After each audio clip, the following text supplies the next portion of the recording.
Umugoroba mwiza wa tariki ya 2 Werurwe umwaka 2026 kuri mwe mwese mubana natwe mukadukurikira. Tuje mu makuru yacu yo kuri uyu mugoroba, ubwo nabahaye ikaze n'akaribu kandi turarebera hamwe ibitero bya mama 23. Ndamutse mvuze ko yazuye umutwe ntabwo naba nibeshye, nyuma yuko hari ibitero bibiri yamaze kugaba simusiga, ariko nanone bakaba barimo baridoga yuko bafite ibitero bibiri, icya gatatu n'icya kane ngo byo bigomba gutungura umwanzi wabo.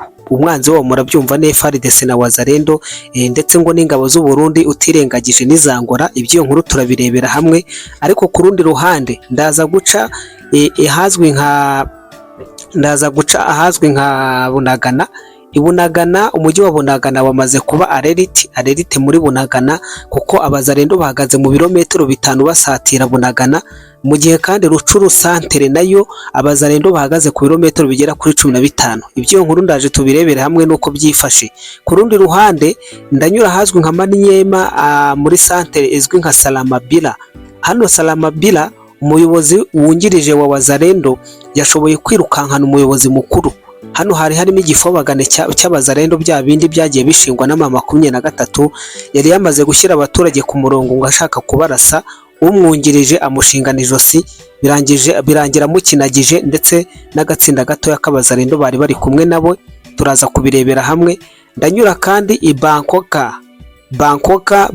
ku kibuga cy'indege cya Kisangani. Hari amakuru yandi yamaze kumenyekana. Aya ngaya hamwe n'ayandi atandukanye turayarebera hamwe. Iyi ni Inkubi, guhaye ikaze cyane wowe ugiye kubana natwe, ngusaba kugira ngo uze kudusigira igitekerezo cyawe muri commentaire, kandi ubu ari bwo bwa mbere ugeze aha, reka ngusabe ngo ntuze kugenda udakoze sabone cyangwa subscribe, kandi wanadutera inkunga yawe ukora like, ukora share. Kuko none ntagiye mbibabwira rero.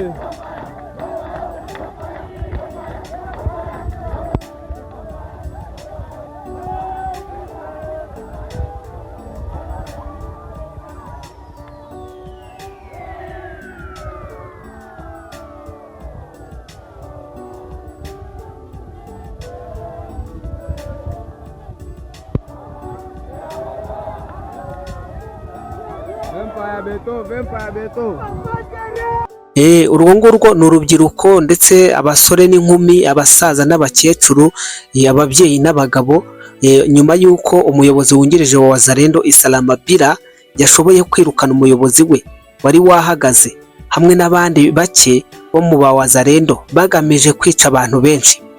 Rero ubwo bari bamaze kubakinagiza, bamaze kubirukankana babamenesheje, ubwo yaragarutse ageze iwe avuye ku rugamba, uyu wungirije yakiriwe neza n'abaturage. Kugaruka kwe byasobanuye yuko aho yagiye yabashije kuba amahoro. Narabibabwiye kandi namwe murabizi ko mu Bazalendo hagiye harimo ibifobagane, wagira ngo nabyo byanyweye amaraso y'izi nyeshyamba bikorana nazo. Rero ubwo uyu nguyu yashakaga kwicisha abaturage, ariko umwungirije agira umutima wa kimuntu, aravuga ati ntibikwiriye yuko uza kwica abasivile. Byatumye rero iyi Wazalendo yahicikamo kabiri. Umuyobozi witwa ko ari mukuru w'iyi Wazalendo agendana n'agatsinda gatoya k'Abazalendo bamunambyeho. Umwungirije nawe abona itsinda rinini, ndetse n'iryo ryaje kwirukankana bararira bamenesha. Mvuye kuri iyo nkuru rero, hari amafoto turimo turakoresha muri uyu mwanya wa none. Ahangaha murimo murareba imbere yanyu, ngira ngo nimuza kwitegereza, iyo ni ifoto irimo irakwereka ukuntu ibice byinshi byo muri Kivu y'Amajyepfo, by'umwihariko hari Mikenge ndetse na Minembwe byamaze kwigarurwa n'ingabo za guverinoma. Nk'uko mureba ruriya rugeragere ni urureba uruhereye hasi aho rutangirira, murabona ko hari Poezero, hakaza hari ku bwinjiriro bwa Minembwe, ari naho hari kari akazu kameze nka Minembwe santere, hakaza kandi Irundu, hakaza Kitavi, hakaza Bidegu ya kabiri, hakaza Bidegu ya mbere. Ubwo ndimo ndazamuka ukaza gusoreza hari Ikaringi. Ariko ku rundi ruhande hano hari n'umusirikare mubona watsikamiye imbunda rwose urimo uracuranga igikopo. Hari Mikenge niyo ibanza hasi, hakaza Gakenge, hakaza Kivumu, hakaza na Kiseke, hariya na Kiseke, biriya bice byose byamaze kwigarurirwa n'ingabo za guverinoma FARDC zifatanyije n'abazarendo muri rusange. Ni mu gihe mu ifoto yindi ya kabiri muri kureba aho ngaho hari hagiye hari uducumu tw'umutuku barango ni special force ya Iran, special force yatwirwaneho ya yindi yo kwa Moise Nyarugabo, ubwo yabonaga abazarendo na FARDC bahingutse mu Minembwe, maze suko yabangira ingata bariruka ye. Dore nguwo wa mbere arimo arinjira mu bihuru, abandi nabo bari barimo baragenda birukanka, harimo n'abakururani abakuruza inda. Iya ni ifoto yabashije gufatwa ndetse ifatishijwe telefoni yerekana zino twirwaneho ukuntu ziba zikangata kuri media ngo reka ngo intare za Mwezi ngibiki n'ibiki. Intare za Mwezi nyine, intare yahigaga yahijanja, intare zisigaye ku izina gusa, nta ntare zikiriho. Reka nikomereze n'ira nkuru ya Bunagana. Ino nkuru ya Bunagana rero iravuga yuko ubu ngubu akari Bunagana si ikindi, ntabwo ari ikindi rwose. Umujyi wa Bunagana urasumbirijwe, kandi usumbirijwe n'abazarendo. Isaha n'isaha mushobora kujya kumva mukumva inzogera irirenze. Bitewe n'iki? Bitewe n'uko nyuma y'imirwano ikomeye yo mu ijoro ryo kuri cyumweru ejo hatambutse 2026, abazarendo n'aba FARDC bakaba bafashe umujyi wa Kitagoma. Kitagoma uyu nguyu uri ku mupaka w'umujyi wa Karambi. Izi nyeshyamba ngo za RDF na M23 rero zari zihari, zikaba zahungiye mu gice cyo hagati muri Rucuru, ubwo ni muri Rucuru centre.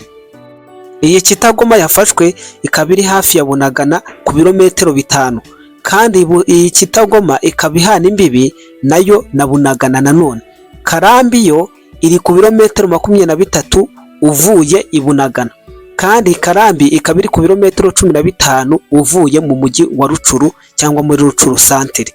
Niyo mpamvu izi nyeshyamba za M23 niziramuka zitakaje Bunagana cyangwa zigatakaza Rucuru centre, ubwo nta kintu wari we basigaranye. Batakaje Bunagana murabizi hajyaga bahifashisha uwo muhanda abakomeretse bagahita bambutswa bakajyana Uganda. Bunagana niyo Uganda yacishagaho ibiryo cyangwa ibikoresho, yewe hakaba hari n'igihe Kigali isanga inzira zo guca igoma zitizewe bitewe n'ibitego by'amambushi bya hato na hato biba biri mu mihanda yerekeza muri Kivu y'Amajyaruguru, bakemera gucenguruka bagaca Uganda bakamanukira Bunagana, bakaba ariho babibashyikiriza. Ubwo rero Bunagana iramutse bayitakaje byaba bimeze nk'umwana na nyina, urureri ruri hagati yabo mu nda rucitse, nta huriro ryaba rigihari, umwana yahita apfa, nta yandi mahitamo y'abasigaye. Rero urumva ko ibya Bunagana ntabwo byifashe neza. Nikomereza na M23 yamaze kandi kwigamba ko idimi irategura ngo igitero simusiga. Yamaze kuvuga yuko ngirimo irakora igiye gukora ikintu kizatera ubwoba Kinshasa, kigatera ubwoba Angola ngo n'u Burundi. Reka twibukiranye yuko uku ni kwa gukangata kwabo, nka kwa kundi bagiye batwereka ngo bahanuye ngo Sukhoi 25, ngo twahanuye ngo drone ngo ya CH4 mu Minembwe, ngo twahanuye ngo indege ya FARDC. Reka nibi ngibi tubifate gutya. Gusa buriya nanone ijambo ry'umwanzi ntabwo warifata gutya minenegwe, uba ugomba kurifata mu buryo buri seriye, mu buremere yarivuganyemo. Izi nyeshyamba rero zikavuga yuko ngo zigiye gukora ikintu kizatera ubwoba Kinshasa, Angola n'u Burundi.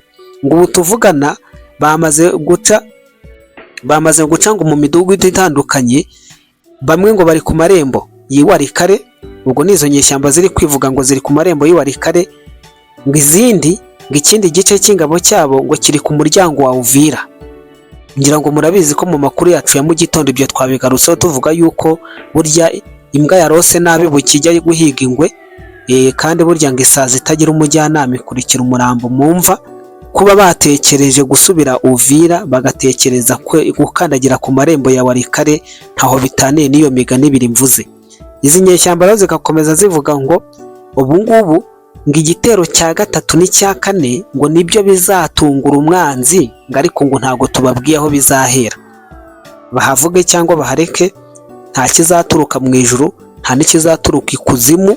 Ku ruhande rwanjye ibitero byabo byose bizaturuka ku butaka, kereka niba baragiye kugura yenda nabo kereka niba manuka na Sukhoi 25 cyangwa bakamanuka na yenda nka F16 cyangwa bakajya kwa Putin wenda akabatiza nka MiG 29 cyangwa MiG 36, ariko nta kintu kidasanzwe benda kuzakoresha kizatungurana ku isi, kuko ibyo bakoze nibyo byinshi. Ibyobo birimo biratabururwamo abantu muri Uvira ni ibintu birimo biratungurana ku bantu bikomangaga mu gatuza bavuga yuko ngo barengera uburenganzira bwa muntu, ariko uyu munsi wa none ibyo bakoze muri Uvira no mu bice bihakikije birimo birabagaragaza abo bari bo. Reka nikomereze rero kuri iki cyumweru mu masaha ya nimugoroba nibwo ikibuga cy'indege cya Bangkok ikisangane cyagabweho ibitero bibiri by'indege za drone. Hano barimo baravuga bibiri, ariko indege mwabonye yuko mu itangazo ho bavuga karenye. FARDC rero ikaba yabashije guhanura ubwo budege bwose bwombi, nta muntu wapfuye cyangwa ibyangiritse, n'intego y'ibyo bashakaga kugeraho byose byapfuye ubusa. Giri ku bitero by'indege ntabwo nagenda ntagarutse mu burasirazuba bwo hagati muri Moyen-Orient. Indege ebyiri za rutura z'igihugu cya Iran, Leta Zunze Ubumwe za Amerika yamaze kuzisandaza. Harimo indege yo mu bwoko bwa F5 Tigre, ndetse n'indi ya ni B5, indi ni B5 Phantom, iyo nayo yasandaye, ngo bikaba byaciye intege bikomeye cyane igisirikare cya Iran. Ni mu gihe kandi ubwato bwabo bw'intambara bwari buri mu kigobe cya Oman nabwo bwamaze gusandazwa. Hari ibihuha byinshi birimo biravugwa ku mujyi wa Dubai, ariko umwe mu bantu bari i Dubai yamaze gutangaza amakuru akomeye, dore uko yabitangaje muri rusange. Hier et aujourd'hui, j'ai entendu plusieurs explosions. J'ai même vu un missile se faire intercepter dans le ciel. Et ce que je vois surtout depuis 24 heures, c'est une avalanche de fausses informations sur les réseaux sociaux. Donc dans cette vidéo, je vais expliquer ce qu'il se passe réellement ici. Dubaï est situé juste en face de l'Iran. Si je prends ce bateau et que je vais toujours tout droit, je vais arriver sur les côtes iraniennes. Si je prends ce bateau et que je vais par là-bas, je vais arriver au détroit d'Ormuz. Autour de Dubaï, il y a Oman, Abu Dhabi, le Qatar et l'Arabie Saoudite. Mais surtout, beaucoup de bases militaires stratégiques qui sont marquées sur la carte par ces petits triangles et qui se trouvent derrière Dubaï, derrière Abu Dhabi, entre Abu Dhabi et Dubaï. Il y a notamment Al Dhafra, Al Minhad, Fujairah et Zayed qui sont des bases émiraties et américaines. Donc quand l'Iran, qui est juste ici, tire des missiles pour viser ces bases, eh bien les trajectoires passent au-dessus de Dubaï. Tous les bruits d'explosion que nous entendons à Dubaï, ce sont les missiles et les drones iraniens qui se font intercepter dans le ciel par les systèmes de défense des Émirats et des États-Unis. Il y a deux principaux systèmes, Saad et Patriot. Ils font un travail remarquable depuis le début, puisque 99,8% des missiles et des drones iraniens ont été interceptés. Maintenant, vous allez me dire, ouais, mais sur les réseaux sociaux, on voit plein de vidéos, explosion à la Palme, missile au Burj Al Arab, impact à l'aéroport. Eh bien, la réalité, c'est que ce sont des débris de missiles interceptés qui sont retombés sur le sol. 99% d'entre eux retombent dans l'eau, donc ils ne font aucun dégât, mais un faible pourcentage retombe sur le sol. Et lorsqu'ils tombent sur le sol, ils créent une explosion. C'est exactement ce que nous voyons sur les vidéos qui circulent sur les réseaux sociaux. Certes, ça paraît impressionnant en vidéo, mais ce n'est pas une attaque ciblée sur les civils. L'Iran ne vise pas Dubaï en tant que ville civile. Les cibles sont militaires, par exemple le port de Jebel Ali, qui est un hub logistique stratégique utilisé notamment par la marine américaine. Bien, hier, il semble y avoir eu des impacts. Autre chose très importante, la guerre ne se joue pas seulement avec les missiles, elle se joue aussi dans les médias. Beaucoup d'influenceurs dramatisent la situation pour faire des vues et certaines vidéos virales sont totalement fausses. Regardez par exemple CNews à l'heure actuelle qui sont en train de diffuser une photo d'un immeuble soi-disant à Dubaï en feu, touché par des missiles iraniens. Bien, la réalité, c'est que cet immeuble n'est même pas à Dubaï, il est à Sharjah, dans un autre émirat. Et cet immeuble a pris feu en 2015. Vous voyez, il y a énormément de campagnes de désinformation en cours. Il faut être extrêmement prudent. Il faut aussi comprendre quelque chose. Les Émirats et l'Iran sont des partenaires commerciaux historiques. Dubaï est un hub régional. Beaucoup d'entreprises iraniennes opèrent depuis Dubaï pour pouvoir contourner les sanctions financières et faire du commerce avec le monde entier. Donc l'Iran n'a aucun intérêt à détruire Dubaï. L'Iran vise seulement des zones militaires. Et on peut voir en ce moment même qu'il y a beaucoup de navires américains qui sont en train de se diriger vers le détroit d'Ormuz pour le sécuriser. Parce que ce détroit qui a été fermé hier par l'Iran, c'est une zone extrêmement stratégique. 20% du pétrole mondial y transite. Donc si jamais il est menacé, eh bien c'est toute l'économie mondiale qui tremble. Donc oui, il y a des tensions, oui, il y a des interceptions de missiles, oui, on entend des explosions, mais Dubaï n'est pas en train de brûler. Et objectivement, vous êtes probablement beaucoup plus en sécurité vérité en marchant aujourd'hui dans les rues de Dubaï qu'en marchant aujourd'hui dans les rues de beaucoup de grosses capitales occidentales. La vérité est toujours plus nuancée que les vidéos virales. Et dans une guerre moderne, la première victime, c'est souvent l'information.